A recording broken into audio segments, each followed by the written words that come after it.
Good point. And Mick, we learned this morning that the cyber criminals who are creating this malware are demonstrating their knowledge of jurisdiction by excluding bots from their botnets that are in the countries that they reside. How does, or how is Interpol pushing forward the international cooperation amongst different law enforcement agencies? The exclusion of your own country or what you would perceive to be friendly countries is not new in cybercrime. We've seen it for many years. And of course, being inside the tent and doing your necessary outside the tent is very important, even for cyber criminals. So that in itself is not unusual, and it's quite easy to do from a technical standpoint. International cooperation is not necessarily a huge issue. Countries cooperate bilaterally in criminal cases on a daily basis. I don't want to get into any discussions here about international treaties or agreements or resolutions, except to say that from a law enforcement perspective, we are the end users. We are the end users. Our fundamental role is to protect the public from criminals. And we are the end users of any agreements and instruments that are put in place, and especially procedures that are put in place, because law enforcement must operate within the law, of course. Oftentimes we see in law enforcement, of course, that the problem is not international cooperation, but actually national cooperation, where law enforcement agencies within a country are seem incapable of cooperating amongst themselves. They seem incapable of cooperating amongst with their own authorities, their own judicial authorities, their own government authorities, and that's a big issue. There are some countries in the world where law enforcement is very complex, and that creates all sorts of difficulties within the country. By adding this cyber warfare aspect, which will naturally be handled by military and state security types, then you introduce another pillar through which there is often difficulties in cooperating. And I think where it comes to cyber and the decision as to whether it is a cybercrime or a cyber war threat is something that will have to be worked on very, very carefully. Well, tell us what Interpol's Cybersecurity Center in Singapore is going to do. Is it going to be a clearinghouse for law enforcement agencies? Interpol will open a new building in Singapore in 2014. It's the Interpol Global Crime Center for Innovation. And that's what we're going to try and do in the area of cyber crime, is to innovate a little bit in how law enforcement deals with these issues. The reality that cybercrime and that cybercrime is not a law enforcement issue by itself, that we cannot do this alone. We have to do it with the Kasperskys, the Semantics, the F-Secures of this world. We have to work with them. We have to work. There has to be recognition at governmental and civil society level that this is a huge issue for everybody. Cyber is not going away. It's not something that's a flash in the pan. These are not problems that have been just appeared yesterday. They're problems that have been here for many, many years. And it needs a global solution to this global problem. So we're hoping with the Cybercrime Center at Singapore to make improvements in that area. Prevention is something that Alex mentioned earlier on. I mean, I often borrow the 3 E's that are used to show, to tackle a problem in a holistic way. You must have education. You must have enforcement, robust enforcement. And finally, you must have engineering. You must engineer your way out of the problem, or at least engineering must play its part. And all of these areas must be dealt with properly. We need to up the game in all of these if we are to make any difference in this area. It's very interesting that the Cyber Division of United Nations is based in Kuala Lumpur. Interpol is going to open division in Singapore, which have about 40 minutes flight. very close. Very nice place, yeah. And actually we agreed that I will promote Interpol office. They don't headhunt my engineers. I got a question just to kick off Gostyev, on no what- way. No, we can take questions now. It's a good time. They're staying over there waiting for job. Yes.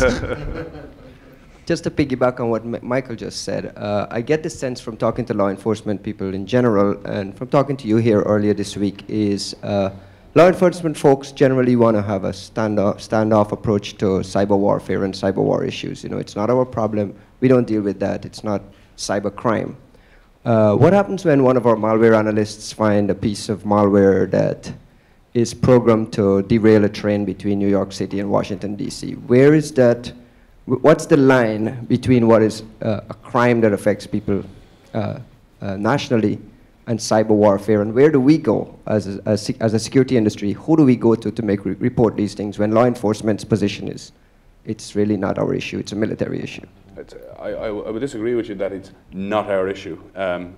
If you want to talk about derailing trains or touching of national infrastructure, the prevention of that may be a military issue or it may reside with the security services. But anything, any cyber terrorism or anything else boils down to public safety, and that is, of course, law enforcement's role. I think maybe this standoff, this not our problem attitude that you're feeling from law enforcement might actually reflect more the frustrations and the difficulties that we have due to volume and lack of resources. And there is a huge lack of resources in this area, and I don't know a single law enforcement officer working in this area who is not at 110% of his capacity. I don't know a single one. And so I suppose the whole idea, the whole issue that this is now part of the news, it's part of it's become fashionable, if you like, it's now open for discussion and debate, which is very important, might just be adding to those frustrations. But I mean, if a Kaspersky analyst came across something that was designed to derail a train between New York and wherever, there's a frustration on the research end as well. Where do we go with this? Yeah, I would hope very sincerely that Kaspersky analyst would bring that to the attention of law enforcement urgently, and it would be dealt with urgently. But I think it is clear that derailing a train is a crime, no?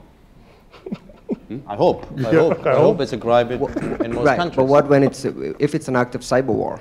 Yeah, but still, it is also a crime and has to be dealt with as a public safety issue. Whether in addition to that, a government decides that they have to retaliate or take other military measure against, let's say, another country, or a terrorist group based in another country that may be responsible for that, is an additional issue here. But the fact is, it's a crime. Law enforcement should take action against that crime. Yeah. Any more questions? Down here in front. The first question is a little bit about what you mentioned, Eugène, about Singapore, Kuala Lumpur. Why are these organizations, cybercrime offices there and not maybe where more closer to where the cybercrime is taking place, maybe like in Russia? I don't know, because I'm not responsible for this job. So it was not me. It wasn't in my budget. Now it's budget of United Nations and budget of Interpol. So ask these guys. And I think as long as you're not on the moon, then you're in the heart of cybercrime now. We all say it, and it's very true. The reality is that the internet creates a no borders world. If we're going to be fighting crime in a no borders world, it's Singapore. Is that the heart? Is that where it comes? I mean, our Kaspersky analysts, say that that's where maybe most of the criminals, cyber criminals, are coming from. That. Yeah, but don't forget that an organisation like Interpol or Impact, who work towards the regulators and have responsibilities towards security issues. Don't forget that law enforcement, law enforcement are everywhere in the world, and these crimes are fought within national borders. They're not fought on the international side. It doesn't matter where we are. Our role is facilitation, communication, rather than actual investigation. The actual investigation is carried out by national police forces. There's no such thing as a supranational investigation agency. It just doesn't exist. So these crimes are investigated by national police, and national police who are members of Interpol and will accept disclosures from us or using our tools from other international law enforcement, other law enforcement agencies in other countries. Maybe another, just a follow-up question for Eugène, and that's: are you seeing that the center of cybercrime is moving away from, let's say, Russia, the CIA state, to other places, and still it's a same question, same answer. In most of cases, we're not able to recognize the country which is behind the cybercrime, where the cybercrimes are located. We can recognize the language which is spoken by cybercriminals. So the most spoken languages are Chinese, Russian, Spanish, and Portuguese.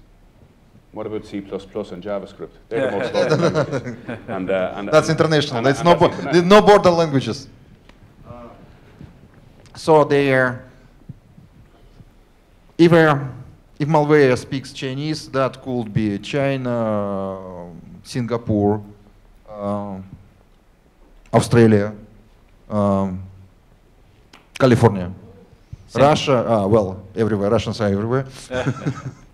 Same thing for cyber war, cybercrime. It's mostly Chinese and Russian. Cyber war, you see the same thing. We had just one example. We have just one piece of code which we can call cyber war. That was Stuxnet. Well, there were several versions of Stuxnet. It's not possible to recognize the language these guys are talking about. Gostov, am I right? Yes. More questions? Yeah, I got a question. So I'm trying to think how to phrase this. So yesterday we had Yamatov post the source code for PC Anywhere on Pirate Bay. Yamatov did this by promoting it on Twitter. And we cover this and we just assume that that's okay. In China, people aren't able to access Facebook. And I guess my question is, as law enforcement does it,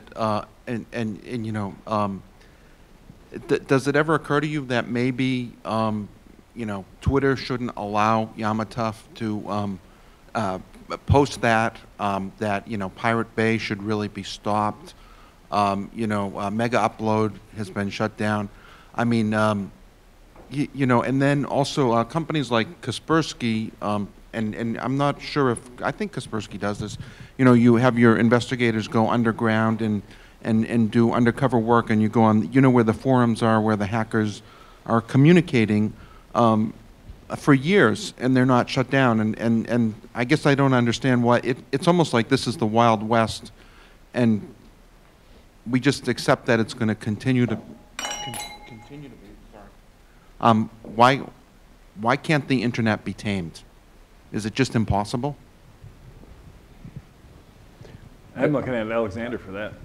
Well, I don't agree that it's untamable. I don't agree that it's just impossible. I also don't agree that it should be blocked. I certainly do not agree with that. I agree that certain material going onto the internet where it is illegal in the real world, it should be illegal in the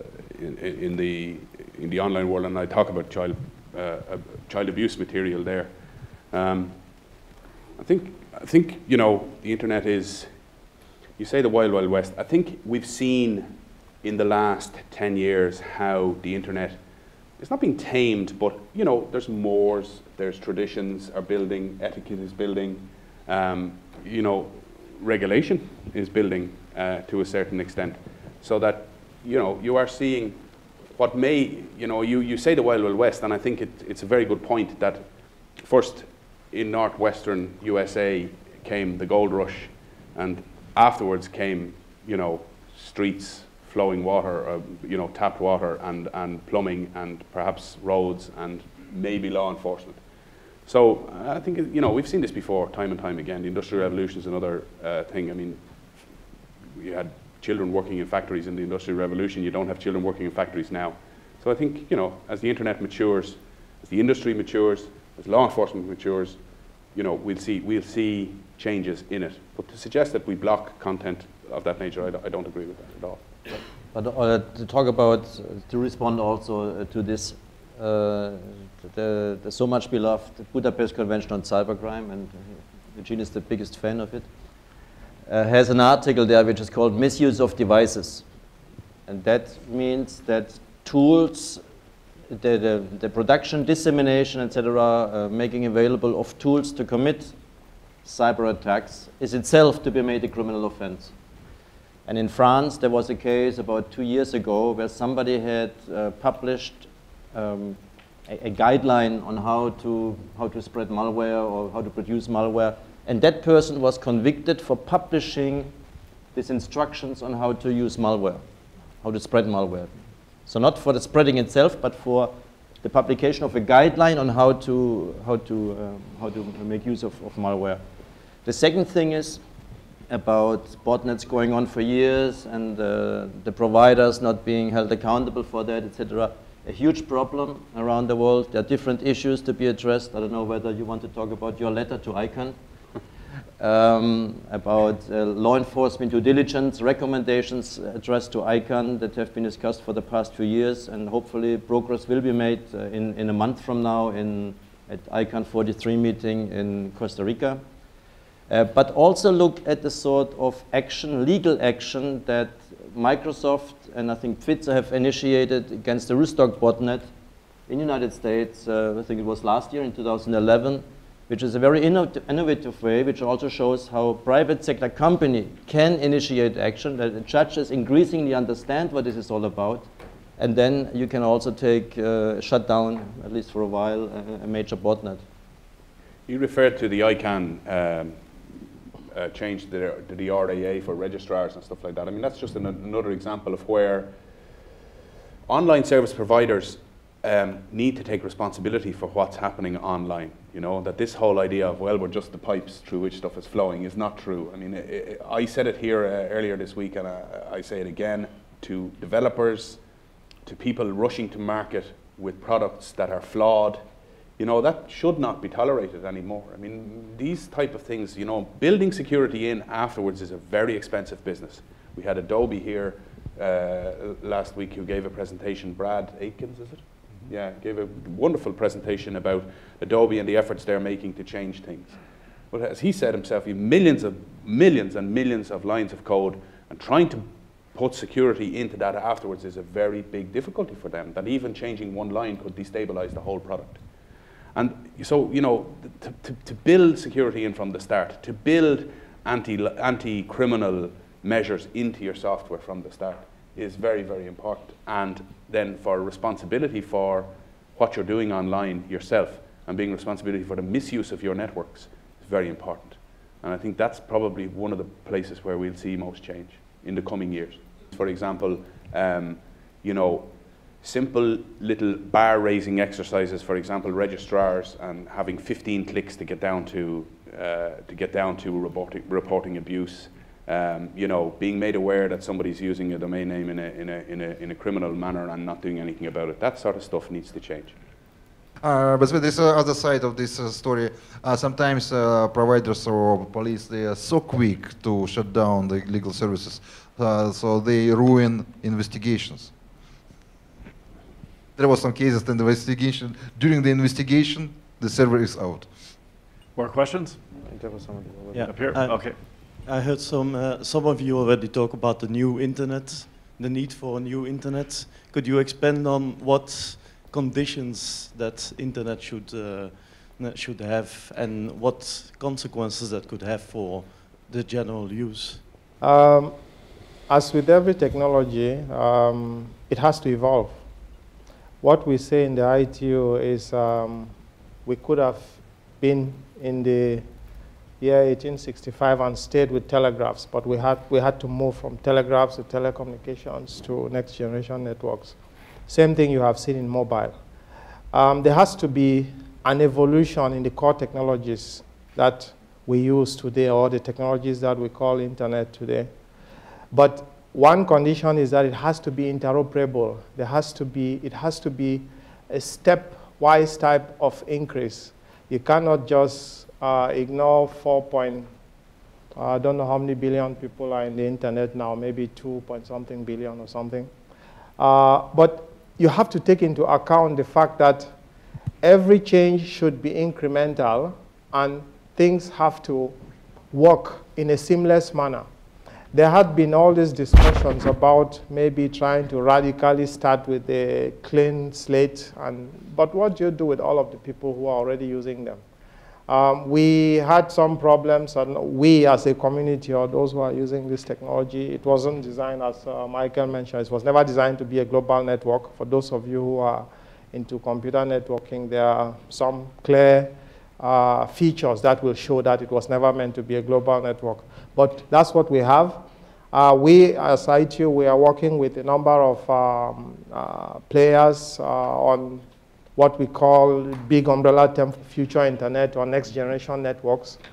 And the key feature there is that it has to interoperate with the existing one, just as V6 should operate with V4 and DNSSEC should operate with non-DNSSEC clients. So it's the same thing, but we have to build a little bit more security into it as a core. And the one thing I'm also going to mention from what the discussion that you just had is we have tried for some time to get the software industry to agree to some kind of accreditation, because we have products. When you buy a TV or you buy a car, it has gone through a certain process where somebody checks it and says it has gone through this number of checks. You know, it passes this test. We now have some initiatives in the ITU. We call them conformance and interoperability. Conformance is all about, does the product conform to certain specifications? Because this is coming from our membership, particularly developing countries who are saying, we do not want equipment just to be dumped in our countries. We want ITU to come up with certain criteria that would be the baseline for equipment. And equipment here, we are talking about equipment in a generic sense. It includes software and all of that. So, of course, you have to negotiate these things. So when we talk about even implementing some of the solutions that the colleague from Interpol talked about, you have to get people to agree to the criteria that should be used when we want to talk about secure software or increased security in the software application. So these are discussions going on, and we are hoping that with some of the threats that we have seen and some of the ones which are coming, the industry and the other stakeholders, the governments and the regulators and all those who are involved in this would take this a little bit seriously and say we cannot have an industry where it seems as if anybody can go to their garage and write code and put it out there and you start using it. You cannot do that in a number of areas.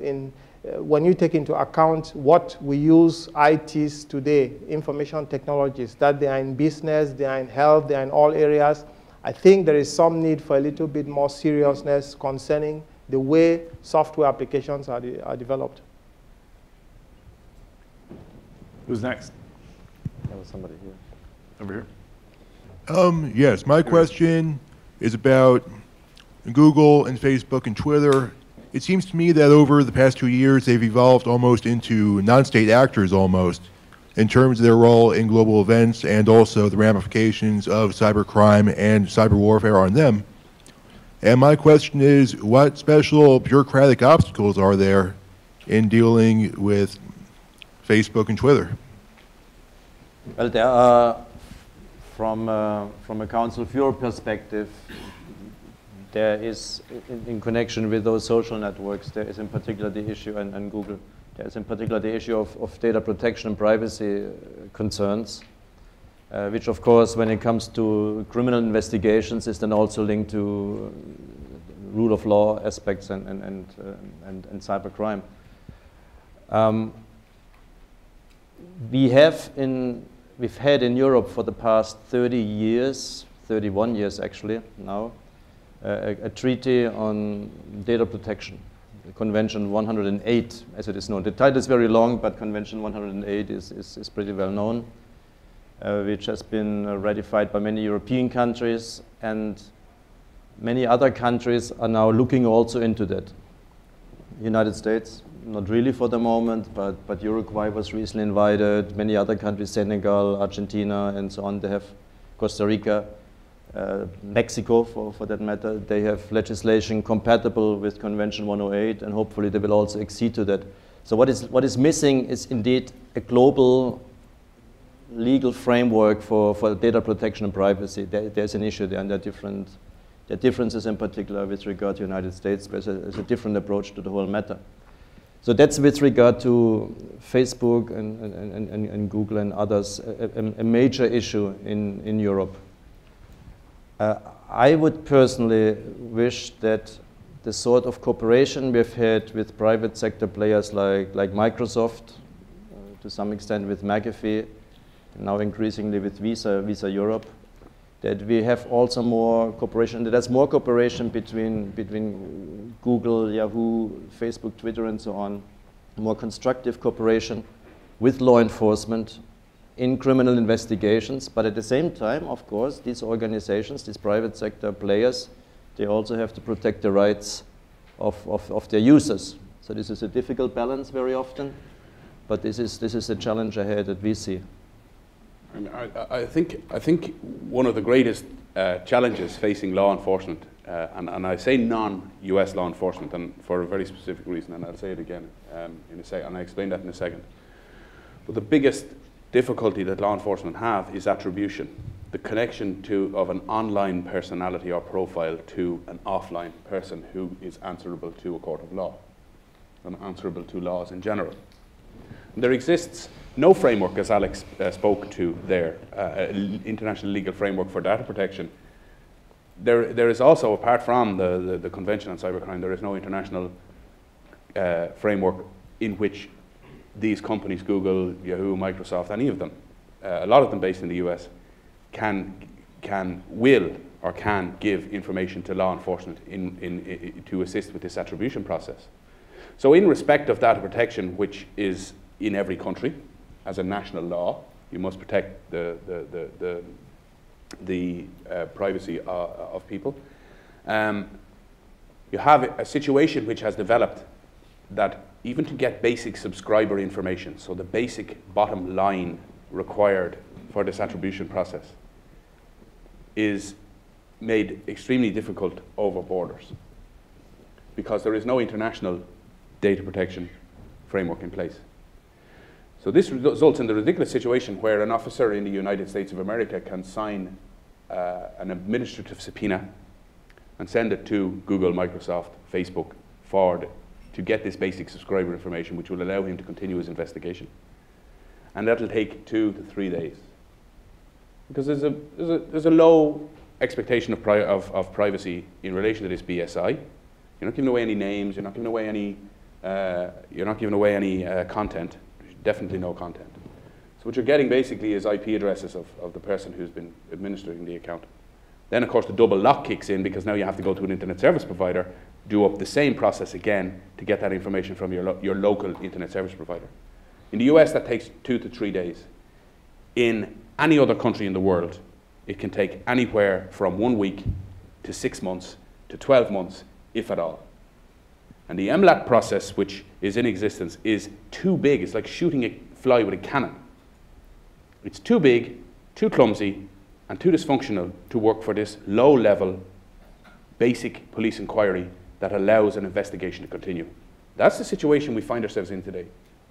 And it's not easy. And it adds to the complexity, and it means that a lot of cyber investigations die on the vine.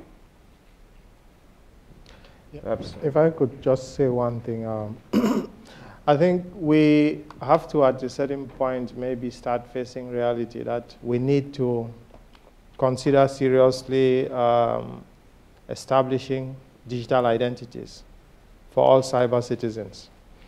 I know this, we have discussed this in the ITU. We developed the standards for X509, for those of you who are familiar with that technology. I think that it's not just a matter of enforcement. I think, for me, my rights would be better preserved if I can connect to certain sites, maybe my bank. My bank, I think I would get better services if I know that there is some kind of common framework, some kind of a global recognition of the concept of online identities. And the technology exists. Why we don't have this in place? Why don't we have digital IDs as a de facto for Everybody, of course, there are services that you might not want to show your ID, just as in real life, you know. But I think it is a concept that I strongly believe that we need to start looking at seriously, because otherwise it is going to get to a stage where the rights that we think we are trying to protect by claiming to be anonymous everywhere, we would not even be able to protect those rights. Because I think if I'm doing something which is lawful, I don't see why it's such a big deal for somebody to know that it's me. When I'm going to my bank, I'm not going to cover my face and try to withdraw money. They are going to ask me, Mr. Ntoko, can we see your ID? Can we see your face? So we think that we are anonymous in real life, but in, you know, the reality is that when you go to a store, you want to buy a can of water, they look at you, they can tell that you are somebody who is above a certain age, you are somebody who is, you know, your basic ID is already verified by the person. You don't have to show your ID card.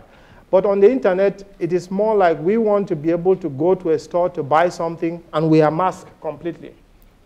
And nobody should know who we are.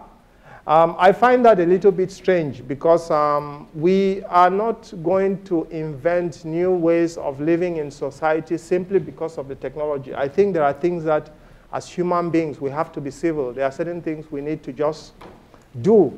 And we cannot claim that it is going to be a Wild West and a free-for-all because it's cyber. So I think that's something that we need to discuss on, I think. All right, enjoy your lunch. All right, thank you. Thank you. Eugene, thank you.